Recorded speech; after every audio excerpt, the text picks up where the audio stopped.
بەناوی خوای بەخشندەی میهرەبان بەناوی گەلی کوردستان دەستەی سەرۆکایەتی ئەم خولەی پەرلەمانی کوردستان بە جۆرێک بۆتە پاشکۆی دەسەڵات کە کاری بۆتە ڕاگررتنی باری لاری کابینە بە ناو چاکسازی خوازەکەی حکوومەت. پەرلەمانتاران دەڵێن لە ماوەی ڕابردوودا زیاتر لە دەیا دەشتمان داوەتە دەستەی سەرۆکایەتی پەرلەمانی کوردستان، بەڵام سەرۆکایەتیەکە لەژێر هەژموونی پارتیدا کار دەکات، بۆیە وەڵاممان ناداتەوە. فراکسیۆنی کۆمەڵی ئیسلامیش دەڵێت پێویستە دەستەی سەرۆکایەتی پەرلەمان گوێ لە پەرلەمانتارە ئۆپۆزیسیۆنەکان بگرێت. سەبارەت بەم کۆمونی پەرلەمانی بەڕاستی ئێمە دوێنێکە ژمارەی یاسایی و زیاتر لە ژمارە یاسای پەرلەمانتاران داوامان کرد کە بابەتی موچەی خەڵک، بابەتی ژیانی گوزەرانی خەڵک و کە بە دۆخێکی خراپدا تێدەپەڕێ، خەڵک هاتە سەرجادە، خەڵک شەهید کراوە، خەڵک بریندار کراوە، دامەزرای حکومەت سوتێنراوە، بارگای حزبی سوتێنراوە، ئالۆزەی لە هەرێمی کوردستان پەیدا بوو. ئەم پەرلەمانە پێویستە قسەی لەسەر بکە، پێویستە وەڵامی خەڵک بداتەوە بەڕاستی. ئەم دامەرزاوەی خەڵکە، پێویستە نوێنەراتی خەڵک بکە بەڕاستی. یعنی چەندە گوێ لە دەسەڵات دەگرێن پێما دەبێت دەهێندە گوێ لە خەڵک بگرێت، چونکە ئەو نوێنەری دەسەڵات نییە، بەڵکو چاودێری بەسەر دەسەڵاتەوە لە کاتدا کە نوێنەری خەڵکە.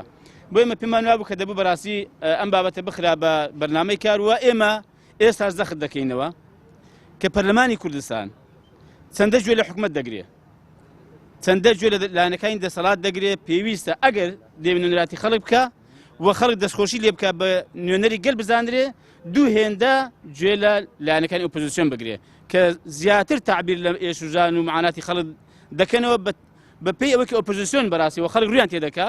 بەشێکی تریش لە ئەندامانی پەرلەمانی کوردستان دەڵێن هەرچەندە حکوومەت تاوانبارە، لەوە زیاتر سەرۆکایەتی پەرلەمان تاوانبارە، بەهۆی ئەوەی دەتوانێت بەبێ حکوومەت کۆبوونەوە لەبارەی ژیان و گوزەرانی خەڵکەوە بکرێت.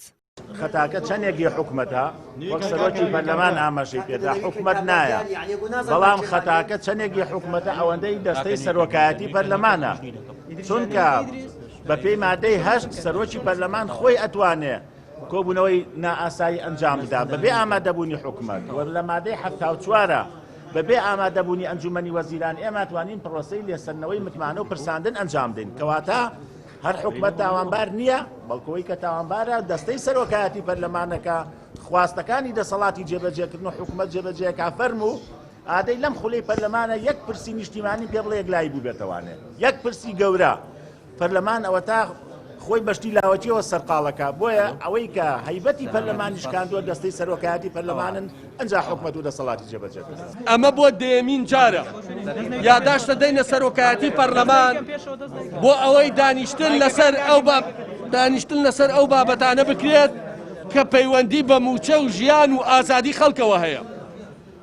ئەمڕۆژ دیسانەوە تەکیدمان کردەوە دانیشتن لەسەر دۆسیەی نەوت و پێداچوونەوە بە خەرجیە زۆرەکانی، دانیشتن لەسەر قاچاقی خاڵە سنووریەکان، سیستەمی باج کە ئەو کۆمپانیانەی پێویستە باج بدەن نایدەن، لەگەڵ یاسای چاکسازی کە بەشی هەرە زۆری مادەکانی نەچۆتە بواری جێبەجێکردنەوە.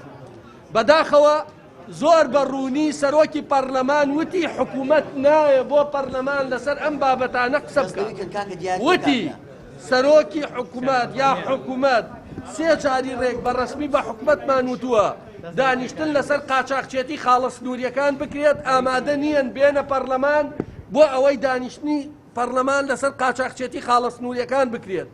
بەپێی پێڕەوی ناوخۆی پەرلەمانی کوردستان، پەرلەمان دەبێت هەموو هەفتەیەک 2 کۆبوونەوە ئەنجام بدات، بەڵام سەرۆکایەتی پەرلەمان لە ماوەی مانگ و نیوێکدا هیچ کۆبوونەوەیەکی ئەنجام نەداوە. هەروەها دەیان یادداشتی فراکسیۆنی کۆمەڵ و پەرلەمانتارانی دیکەی پشتگوێ خستووە کە پەیوەندی ڕاستەوخۆیان بە ژیان و گوزەرانی خەڵکەوە هەیە. ئیدریس محەممەد، کەناڵی ئاسمانی پەیام، هەولێر.